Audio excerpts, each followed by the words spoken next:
Salut et bienvenue dans cette nouvelle vidéo où nous allons parler, laquelle nous allons parler d'une thématique qui n'est pas souvent abordée, qui pourtant se retrouve très souvent dans beaucoup de familles. Si je te parle de tension familiale, si je te parle de réactions souvent excessives, si je te parle de relations compliquées ou toxiques, où tu as souvent du mal à poser des limites ou encore de déséquilibre émotionnel. Est-ce que ça te parle ou alors est-ce que tu identifies des personnes autour de toi quand je te cite ces mots-là? Dans tous les cas, aujourd'hui, on va parler de famille dysfonctionnelle. Oui, ça peut paraître un gros mot pour beaucoup, mais c'est une réalité et plusieurs, en écoutant ceci, je vous encourage vraiment à rester jusqu'à la fin, vont se reconnaître dans cette vidéo. Mais le but n'est pas seulement de mettre le doigt dessus, on va parler des symptômes, comment identifier ça si on a vécu, on a grandi ou si on est dans une famille dysfonctionnelle, quelles sont les conséquences parce que les dégâts sont innombrables et surtout, quelles sont les premières actions qu'on peut poser pour sortir de là. Mais je ne suis pas seule aujourd'hui, voilà, parce que je ne suis pas experte de la thématique. Je suis aujourd'hui avec Clémentine qui va me rejoindre et qui sait de quoi on parle parce que, voilà, elle a du vécu là-dedans et donc elle est mieux placée pour nous en parler. Clémentine, tu veux bien ouvrir ton micro, s'il te plaît? Oui, bonjour Carole, bonjour à tous. Salut et bienvenue à toi, Clémentine. Nous sommes contents de t'avoir dans cette vidéo. C'est la première fois que tu passes sur la chaîne. Bah, pour ceux qui vont me découvrir aussi, beaucoup vont me découvrir pour la première fois, évidemment. Moi, c'est Carole Touquem. Je suis accompagnatrice de vie, donc coach en développement personnel pour faire simple. Et voilà, je suis avec Clémentine aujourd'hui. Clémentine, tu veux te présenter brièvement en quelques mots pour ceux qui Oui, te oui, découvrent? je vais me présenter en quelques mots. Donc, je suis Clémentine Berthaud. J'ai 47 ans, je suis mariée, je suis maman de deux enfants, une fille de 24 ans et un garçon de 16 ans. D'accord, super. Voilà, je vis donc dans une ville près d'Orléans. On est en France. Voilà. Oui, voilà, en Voilà. France. Ah, ça, on est un monde global aujourd'hui, hein. Beaucoup de gens entendent des villes. Donc, c'est dans quel coin du monde? OK. Voilà. Et puis voilà, j'ai fait mes études ici. Enfin, je ne sais pas si je peux rentrer dans tous les détails. Ah, Euh, ouais, après, tu dis ce que tu veux. Je pense que au courant de l'émission, on aura peut-être le temps tu auras peut-être l'occasion de mentionner un ou deux exemples de ton histoire, comme tu voudras. En tout cas, vraiment freestyle, sens-toi à l'aise de dire ce que tu veux dire, ce que tu estimes être utile dans le cadre Oui, de voilà, oui, cette vidéo. je suis, euh, je suis vraiment heureuse et puis honorée vraiment d'être ici pour partager avec vous vraiment mon expérience. C'est vraiment un partage de mon vécu et de mon expérience. Parce que comme tu as dit au début, pourquoi je suis très touchée par cette thématique de famille dysfonctionnelle, c'est parce que j'ai moi-même grandi dans une famille dysfonctionnelle. Et ayant grandi dans cette famille dysfonctionnelle, j'ai moi-même, je suis le témoin de comment est-ce que la famille est la première chose qui va impacter la vie de chacun d'entre nous, la destinée de chacun d'entre nous, les Hmm, choix que chacun d'entre nous va faire hmm. au quotidien et pour son avenir. Wow, c'est trop puissant ce que tu as dit. En tout cas, quand moi j'ai écouté ton parcours, ça m'a vraiment impacté et c'est pour ça que je t'ai invité à ce qu'on fasse cette émission parce que je suis convaincue en tout cas qu'il y a plusieurs personnes qui sont dans ce cas, qui n'en sont même pas conscients parce que le but aujourd'hui, c'est pas de parler forcément de comment sortir en profondeur, mais déjà d'aider plusieurs qui sont dans cette situation, de prendre conscience de cela, surtout ceux qui ont déjà banalisé, ils ont pris ça pour, ben, c'est comme ça de pouvoir mettre des mots dessus, tu vois. C'est déjà un premier pas vers la guérison, entre guillemets. Et vraiment, merci encore. Vraiment, j'apprécie que tu nous accordes ce temps, surtout que tu puisses t'ouvrir là-dessus. C'est précieux. Merci beaucoup encore. Donc, on va commencer sans trop tarder, Clémentine. Plusieurs vont entendre, comme je disais, le mot famille dysfonctionnelle. On dit, c'est quoi une famille dysfonctionnelle? Moi, certains vont dire, on m'a pas tapé dessus, je ne suis pas je n'ai pas grandi dans une famille dysfonctionnelle. Ou alors, je sais pas moi, j'avais à manger à la maison, je suis pas née dans une famille dysfonctionnelle, tu vois. Chacun repousse un peu le truc, voilà, ça paraît être un gros mot, c'est un peu comme si on te dit, on va aller chez le psy, tu vois. Tout de suite, certains vont penser, mais je suis pas fou, tu vois. Non, il y a encore ces clichés-là. Oui, Peut-être que on peut commencer simplement oui, en cassant ce mot-là, en l'effritant de façon à ce que tout le monde puisse le mâcher. C'est quoi une famille dysfonctionnelle? oui. Alors, je dirais que pour donner une définition d'une famille dysfonctionnelle, il faut partir de se poser la question de qu'est-ce qu'une famille fonctionnelle? Hmm, Voilà, c'est quoi une famille? Qu'est-ce qu'une famille, quels sont les éléments qui font qu'une famille va fonctionner correctement? hmm, Donc moi, je dirais qu'une famille, c'est une cellule dans laquelle chaque individu va pouvoir croître et s'épanouir dans le partage de valeurs hmm, et puis dans le but aussi pour chacun de venir nourrir et de vivre dans la communauté. mhm, Ce qui veut dire qu'en fait, quand on fait famille, on fait pas famille que pour soi, on fait pas des enfants que pour soi. On va faire des enfants parce qu'on l'a choisi, parce qu'on l'a voulu, mais ces enfants que nous faisons sont destinés à rentrer dans la communauté. Ça veut dire que en faisant hmm, nos enfants, on va faire des médecins, on va faire des amis, on va faire des frères, on va faire voilà, des personnes qui sont appelées à faire communauté ensemble, à bâtir hmm, la société. hmm, Donc, pour moi, vraiment, la famille, c'est vraiment le terreau dans lequel on va venir semer de la bonne ou de la mauvaise graine. hmm, Et wow. c'est vrai que c'est vraiment important pour toutes les personnes qui décident, hein, parce que c'est une décision qu'on prend de former une famille, d'être vraiment conscient de ça, que c'est pas une décision égoïste en fait qu'on prend pour soi, mais c'est aussi, il y a aussi des enjeux au niveau qui se répercutent sur la communauté. Hmm, ça, c'est une famille fonctionnelle. Et avant d'aller plus loin, Et qu'est-ce qui fait que la famille va être fonctionnelle? Je dirais que le fondement de la famille fonctionnelle, c'est vraiment l'élément de base pour moi, de mon point de vue, c'est la sécurité. d'accord. C'est-à-dire que la famille, ça doit être ce cocon qui va nous assurer la sécurité. Et Mhm, maintenant, la sécurité, ça va se manifester sur plusieurs points. mhm, Je dirais trois points fondamentaux. La famille va bien vous assurer une sécurité émotionnelle, mhm, psychologique, voilà. mhm, C'est-à-dire, comment est-ce que ça se manifeste cette sécurité? Ça veut dire qu'en famille, on doit se sentir aimé, en famille, on doit se sentir écouté. mhm, C'est dans la famille qu'on doit pouvoir se sentir libre d'être soi-même. mhm, Vous voyez, donc ça c'est vraiment la sécurité émotionnelle. J'entends souvent des gens dire ah oui, mais vous savez, souvent il y a des gens qui vous disent mais tu sais bien que je t'aime, j'ai pas besoin de te le dire parce que mhm, ça se mhm, voit. tu le sais Voilà. déjà, ouais. Voilà. Et souvent je réponds à ça que non, la personne qui est en face de nous n'est pas dans notre tête. Donc Mhm, elle peut pas savoir, elle peut pas savoir connaître nos sentiments si on ne les manifeste pas. c'est ça. Ça veut dire que l'amour qu'on a pour son conjoint, l'amour qu'on a pour ses enfants, ça doit se On doit manifester pouvoir par l'exprimer. On des doit actes. pouvoir On l'exprimer. doit pouvoir l'exprimer, voilà. Hmm. Et c'est ça qui va nous mettre en sécurité dans la Euh, famille. si j'ai envie de dire, ça me fait penser au passage biblique qui dit Dieu a tant aimé le monde qu'il a donné. L'amour, ça se démontre. L'amour, ça se montre aussi. C'est pas que dans la tête, comme Exactement. tu dis. Et Exactement. tu as dit quelque chose Exactement. de très précieux. Là, j'ai envie de rebondir là-dessus. Vraiment, en entrée de jeu, tu as dit que la famille, tu le vois comme un terrain, en fait, dans lequel on peut semer la bonne ou la mauvaise graine dans le cœur des enfants, tu vois. Oui, oui, Euh, et je me dis, c'est tellement précieux parce que de toi à moi, je ne sais pas pour toi quand tu fondais ta famille, quand tu faisais tes enfants, moi je n'en ai pas encore, j'ai pas encore de famille et j'espère vraiment que tout ceci va m'aider aussi à avoir de bons fondements vraiment quand je vais fonder une famille. Mais de toi à moi, on est d'accord que la plupart des gens qui font des familles aujourd'hui ils ne pensent pas à famille en termes de projet. C'est OK, je veux me marier, avoir une famille. C'est un objectif, c'est exactement. l'objectif, mais on ne se demande pas Oui, oui, quel est le modèle, quelles sont les valeurs que je vais inculquer à ma famille, quel est le modèle, quel est le plan, quel est le futur. Tu vois, on ne voit pas la famille comme un projet pour beaucoup, mais c'est que, OK, il est temps que je me marie, que j'ai des enfants, que j'ai un foyer et oui, que je sois enfin un homme, par exemple. Que je devienne oui, enfin un homme, que je devienne enfin une femme. Mais après, c'est après qu'on découvre, on se laisse, on est comme perdu un peu au milieu de la famille. OK, finalement, tout ce qui vient à nous, on n'était pas préparé à ça parce qu'on n'a pas anticipé, on n'a pas vu la famille sous, comme tu viens de le définir là, en fait. exactement. Et puis, surtout, on n'a pas anticipé, mais en même temps aussi, quand on crée sa famille, quand on fonde la famille, est-ce que on s'est posé la question de savoir si soi-même, on était déjà bien construit? Jamais. Est-ce qu'on se pose la question? Voilà, c'est-à-dire On qu'avant de est fonder une amoureux, on aime famille, son conjoint et puis voilà, on veut se marier, on se marie, voilà, c'est tout.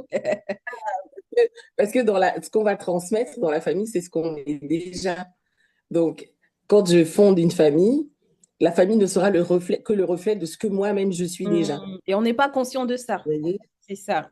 On n'est pas conscient de ça, effectivement, parce on est entraîné, en fait, par les obligations sociales, c'est-à-dire Ouais. qu'il faut finir ses études, il faut trouver un métier, Il faut il faut acheter une savoir ce qu'on voiture, veut faire une dans la vie, il faut trouver un maison, il faut se métier, il faut marier. se marier, il faut avoir des enfants, voilà. Je crois que souvent, même la plupart des gens se marient, mais ne se posent pas d'abord au préalable la question de est-ce que à cet instant de ma vie, je veux des enfants? Hmm. Vous voyez, est-ce qu'à ce moment de ma vie, c'est vrai, je me marie, mais est-ce qu'à ce moment de ma vie, je veux des enfants? Je vais prendre par exemple l'exemple du fait que quand on se marie, bah, il y a un temps où il faut qu'on apprenne à trouver le rythme, en fait. Le couple Hmm. doit trouver le rythme, en fait, Hmm.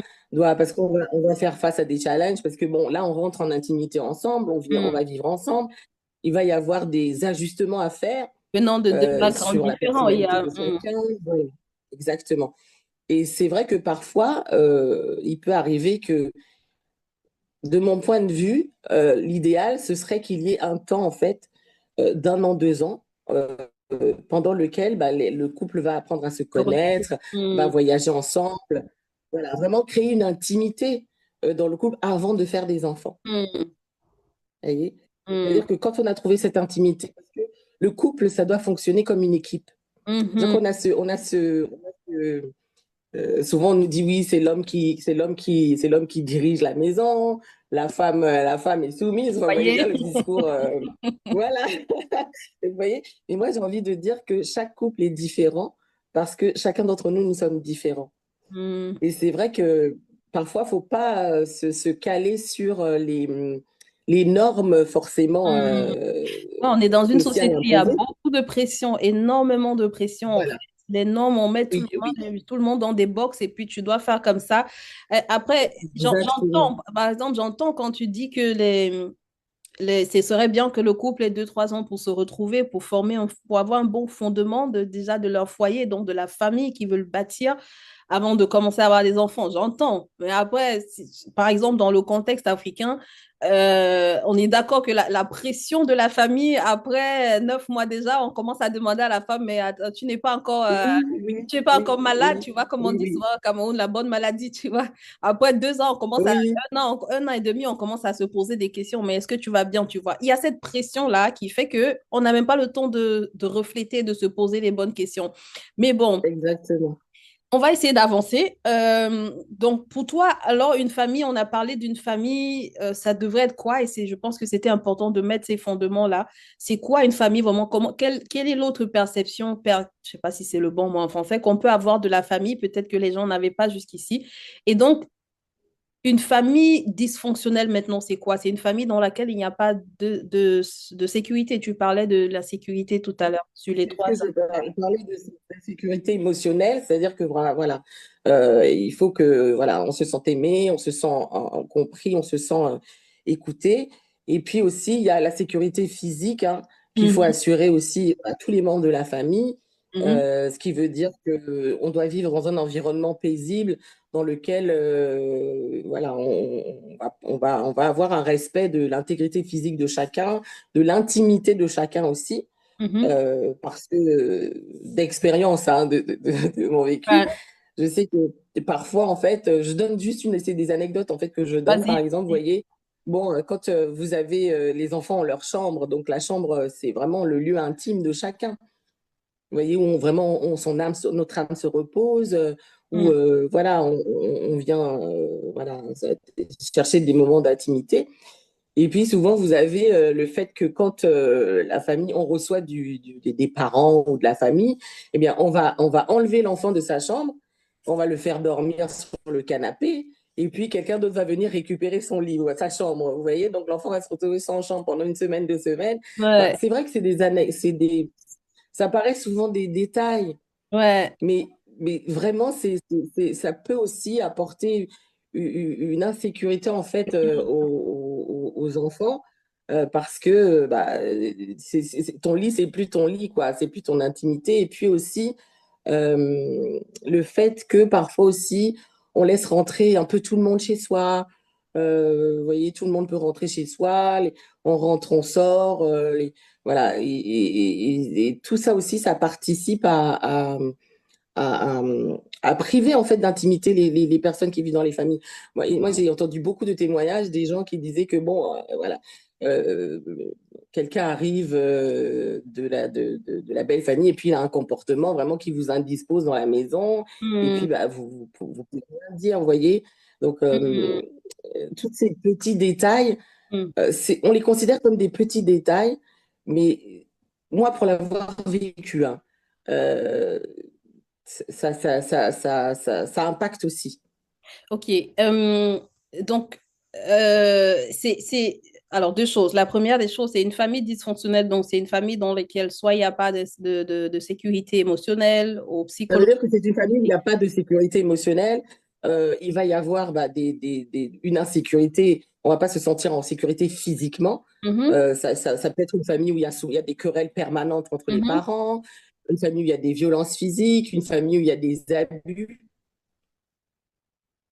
Ouais. Voilà, des abus, ça peut être des abus sexuels. Ça va être aussi une famille où il y a parce que le troisième critère pour moi d'une famille fonctionnelle, c'est le critère de la sécurité matérielle et financière. Mhm, Donc, ça va aussi être une famille où il y a ce dysfonctionnement parce que bah, les revenus ne sont pas suffisants, que les besoins primaires de chacun ne sont pas assurés à cause des moyens financiers limités.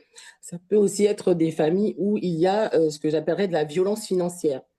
Ça va être par exemple une famille où le mari est interdit à la femme de travailler mhm, et où elle va dépendre de lui financièrement et où va s'installer une espèce de chantage, c'est-à-dire que comme elle dépend de lui pour ses besoins, il va y avoir des privations mhm, qui vont être faites soit mhm, à un des conjoints, soit aux enfants, mhm. liées au matériel et aux finances. Ok. Ouais, je vois. Ok. Donc là, on est déjà en train de parler des signes. C'est ça, comment identifier, c'est ça, Oui, comment est-ce qu'on oui, peut identifier qu'une famille est absolument. dysfonctionnelle? Quelqu'un qui nous écoute là et qui se dit, OK, est-ce que je vis actuellement dans une famille dysfonctionnelle en tant que parent ou en tant qu'enfant? Ce sont les signes que tu as cités tout à l'heure. C'est ça? Exactement, exactement. Oui, c'est ça. OK. C'est exactement ça. Je suis dans une famille dysfonctionnelle quand eh bien, je subis de la violence, quand ça peut être de la violence psychologique, quand au sein de ma famille, je suis rabaissée en permanence, quand au sein de ma famille, vous savez, parfois, il y a des enfants à qui on donne des sourds surnoms. C'est-à-dire, ça va être bouboule, ça va être, vous voyez, des choses comme ça. Quand je subis des brimades, quand, euh, quand mes besoins ne sont pas les besoins primaires, hein, je veux dire la Mhm. nourriture, les vêtements, ne sont pas considérés. Parce que parfois, même quand on a il y a des familles où même quand les parents ont les moyens, mais ils vont imposer des privations aux enfants. Hmm. C'est pas, est-ce que c'est pas pour les Vous voyez, c'est discipliner? vraiment, il y a des Quelqu'un familles. demanderait. On ne discipline pas un enfant en le privant de ses besoins primaires. On ne discipline pas un enfant en le privant de nourriture. On ne Hmm. discipline pas un enfant voilà, en le privant de vêtements décents. Hmm. Parce que là, Ouais. effectivement, on rentre dans la maltraitance. Hmm. Ouais, ouais, je vois. Et en fait, l'aspect, j'aimerais qu'on touche un peu l'aspect émotionnel parce que toi et moi, on vient d'un background, notamment africain, où ce sont des choses qui sont, même si de plus en plus on en parle hein, avec la vulgarisation des choses, les réseaux sociaux, mais ça reste encore tellement tabou, tu vois. Moi, je connais des familles où les parents disent, affichez-moi la paix avec vos trucs d'émotion là. Vous a dit, tu vois, l'enfant est peut-être mal, il voit l'enfant mal, et puis l'enfant pleure, et puis va dire, affichez-moi la paix avec vos trucs d'émotion là. Vous êtes, votre génération, vous êtes trop fragile. Ils n'ont peut-être pas totalement tort, mais en fait, on balaie tout ce qui est émotionnel d'un revers de la main sans se rendre compte. C'est surtout ça le drame, les conséquences plus tard, en fait, les conséquences sur Oui. la vie de ces enfants-là plus tard. Euh, je lisais par exemple je me suis amusée à regarder un peu ce que ChatGPT disait et puis je demandais c'est quoi une famille dysfonctionnelle. Il disait c'est une famille dans laquelle les membres de cette famille ne sont pas pleinement épanouis à cause des dysfonctionnements, comme tu as dit tantôt, qu'il y a au sein de cette famille où les gens chacun ne trouve pas, j'ai envie de dire, chacun ne trouve pas sa place.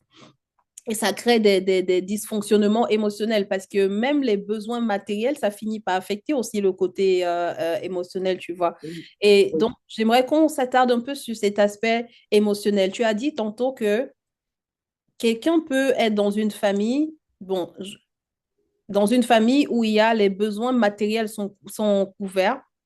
Un enfant est dans une famille où les besoins matériels sont couverts, mais quand même se sentir pas épanoui, se sentir mal dans cette famille. oui, oui. Quelqu'un, effectivement, parce que souvent, quand on parle de famille dysfonctionnelle, on pense plutôt des familles pauvres, hein, Ouais, c'est-à-dire, c'est ça. parce que comme tu disais, on parle du principe que c'est la pauvreté qui amène les dysfonctionnements dans la Mm. famille. Mais c'est pas toujours le cas. C'est-à-dire qu'on peut Des avoir une fois, famille, on va aussi penser moi, je aussi suis, monoparental. Tu vois, quelqu'un va se dire, bon, oui, voilà. mes enfants, ils ont leurs deux parents, ou bien moi, j'ai mes deux parents, je ne suis pas dans une famille dysfonctionnelle. Pourtant, c'est pas Ah forcément oui, ça. parce que moi, effectivement, j'ai grandi dans une famille où matériellement, on était à l'abri. C'est-à-dire qu'on avait tout ce dont on avait besoin. Mhm, Mais c'était une famille dysfonctionnelle parce que, pour dire, j'ai eu un père qui était très contrôlant. mhm, C'est-à-dire qu'en fait, quand il y a des familles où quand on arrive à la maison, tout le monde va se cacher, ou comme tu dis, on n'a pas son mot à dire, ou, ou on n'est pas écouté, ou comme tu dis, vraiment les émotions de chacun ne sont pas prises en compte. mhm, Où l'enfant ne peut pas s'exprimer parce qu'un enfant a besoin de s'exprimer. C'est-à-dire que l'enfant se pose des questions. L'enfant a aussi des challenges, en fait, à son niveau, hein. Mais il faut que le parent puisse apporter des réponses à ces questions. mhm. Il Ouais, faut que l'enfant puisse se sentir écouté quand il a un problème, qui se sente suffisamment en sécurité, qui mhm, se sente aimé pour pouvoir se dire que euh, ses parents sont à l'écoute et peuvent entendre ce qu'il a à dire et lui donner mhm, conseil. Parce qu'avant tout, un parent, c'est aussi le premier conseiller de l'enfant. mhm. Ça C'est devrait le être. premier Ouais, conseiller. Ça devrait être le premier conseiller de l'enfant. Ça ouais. devrait être la première personne vers qui l'enfant va se tourner quand il a des difficultés, Mhm, soit dans ses relations avec les autres, soit dans son identité aussi, parce que l'enfant construit son identité auprès de ses parents. mhm. Donc, c'est vrai que euh, quand un enfant, par exemple, quand un enfant vous exprime un besoin, et comme tu dis, on lui dit, bah, va là-bas, t'as pas besoin de ça. Euh, on vient aussi c'est comme si, en fait, l'enfant se sent renié. Ouais. C'est-à-dire qu'il n'existe pas. Il n'existe que quand le parent décide qu'il existe, qu'il peut exister. Mhm. Vous voyez ce que je veux dire? C'est-à-dire que l'enfant n'existe que quand moi je l'ai décidé. Ouais. C'est-à-dire que, voilà, si je décide Qui n'a rien à dire, qui n'a euh, rien à que dire. il n'a rien à dire, eh bien, il n'a rien à dire. Alors qu'il participe, il est membre de la famille, il participe à la Mhm. famille. Mais on ne le voit pas comme Et un membre. Ouais. on ne le voit pas comme un membre de la famille. On Toi, le voit comment est-ce que, comme quand tu as dit que tu avais grandi dans une famille dysfonctionnelle aussi, comment est-ce que tu as su ça, comment est-ce que tu as su ça plus tard? Peut-être qu'avec ça, ça va nous aider à transiter vers les ouais. En conséquences. fait, je l'ai su parce que, comme je t'ai dit, j'avais un père très contrôlant. Hmm. C'est-à-dire que, et maman était aussi, ma mère était la première victime de ça. C'est-à-dire que j'ai eu une maman très effacée. Hmm. Et très tôt, à cause de ce climat, maman est entrée en dépression, si vous voulez. Et Hmm. donc, comme elle est en dépression, c'est moi qui ai dû remplacer en fait le rôle qu'elle jouait dans la maison. Ça veut dire que les tâches ménagères, Devenu parent, quoi. je suis devenue parent et j'étais jeune, hein. Je crois que ça a commencé, J'étais au CM2, hein, Ah ouais. j'étais petite. Hmm, Voilà, j'étais vraiment jeune. Donc, hmm, j'ai dû, à un très jeune âge, assumer le rôle d'un adulte dans la maison. Ce hmm. qui veut dire que je n'existais plus en tant En tant qu'enfant. qu'enfant. Ah waouh. Je n'existe plus en tant qu'enfant.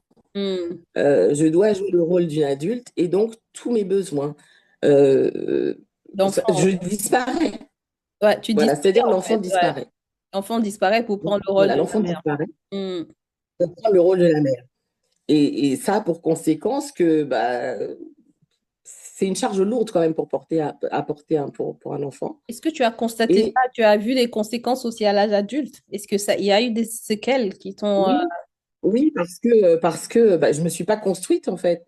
hmm, Parce que quand on dit qu'on prend la place de l'adulte, on ne prend pas la place de l'adulte au niveau psychologique. On prend la place de l'adulte, j'ai envie de dire, dans les tâches, en fait, au quotidien. C'est-à-dire, je dois faire à manger. hmm, Je- et comme j'étais la seule fille, c'est vrai que c'était à moi qu'incombait tout ça. mhm, Ça a impacté mes études parce que, eh bien, quand on a une maison à gérer, mais qu'on doit aller au lycée, on doit hmm, aller au collège, il faut faire ses devoirs, bah, c'est compliqué. mhm. Il m'a fallu, il m'a fallu, ça a été beaucoup plus difficile en fait pour moi de suivre des études. Et puis, grandi dans un climat où on était contrôlant, pour vous dire, par exemple, je suis arrivée à un âge où je voulais passer mon permis. Mhm, Voilà. Et comme passer le permis, en fait, dans la famille où j'étais, ça voulait dire perdre le contrôle de ce que j'allais faire, de où j'allais aller, mhm. eh bien, on m'a refusé de passer le permis. Ah, waouh, quand même. Et du Voilà. coup, tu disais que tu ne t'es pas construite. Ça veut dire quoi, tu t'es pas construite? Comment Ouais, tu... ça veut dire que j'avais quand on parle des symptômes, c'est-à-dire que vous n'êtes en contact avec personne, c'est-à-dire qu'on vous coupe de tout. Donc, aucun contact même avec les membres de la famille, pas de contact. À l'extérieur, bah, quand vous allez à l'école, moi j'étais chronométrée en fait quand j'allais à l'école, ça veut dire qu'on chronométrait le trajet, le temps que je Hmm, mettais pour aller de l'école jusqu'à la maison et je ne devais pas dépasser. Ça veut dire que je n'avais pas de vie sociale. hmm, Donc, aucune interaction avec les amis. Donc, je ne me suis pas construite. Je n'ai pas appris à fixer des limites. d'accord. Ah ouais, Je n'ai ça... pas appris à me connaître. Et donc, tu as Je n'ai pas. remarqué ça dans l'âge adulte. Ça t'a Oui, j'ai suivi. remarqué ça. Oui, oui, ça m'a suivi à l'âge adulte, dans ma relation avec les autres, une incapacité à nouer des relations en fait avec les autres, une, une, une- un manque de confiance en soi, mais vraiment c'est un Hmm, vrai manque de confiance en soi, mhm, un manque d'estime de soi aussi, hmm, qui fait que dans le choix en fait dans les choix au quotidien, ça va vraiment nous impacter parce que on va faire dans chaque choix qu'on va faire, toutes ces blessures-là vont nous conduire. hmm, Dans le choix du conjoint. Dans le hmm, choix du conjoint, vous voyez, on va se retrouver toujours à choisir des personnes toxiques, en fait. hmm. Ah waouh. Hmm, Elles conduisent vraiment ça. Comme on est habitué à hmm, la hmm. toxicité, ça devient pour nous la norme, La ce qui est norme. normal. Ah ouais. Voilà, ça devient la norme. C'est Et ce on que tu... tolère, Vas-y, vas-y, ouais. et on va tolérer, voilà, des partenaires toxiques, des amis toxiques. Pour nous, ce sera la norme. Mais en même temps, on va revivre, en fait, on revit cette souffrance qu'on a déjà vécue dans la famille, on va la revivre en société. Hmm.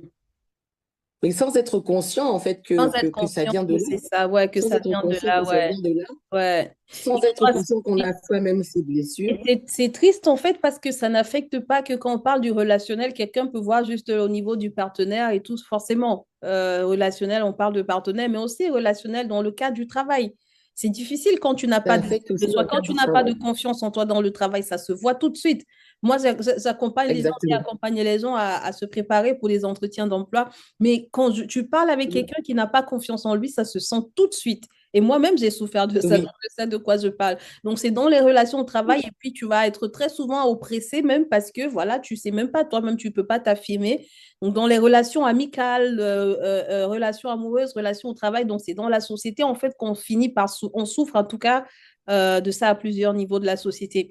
Si tu me permets, Clémentine, je vais Tu sais, tu as dit plein de choses qui sont vraiment intéressantes parlant des symptômes. Je pense que beaucoup de mots ont été relevés là dans lesquels plusieurs vont se retrouver.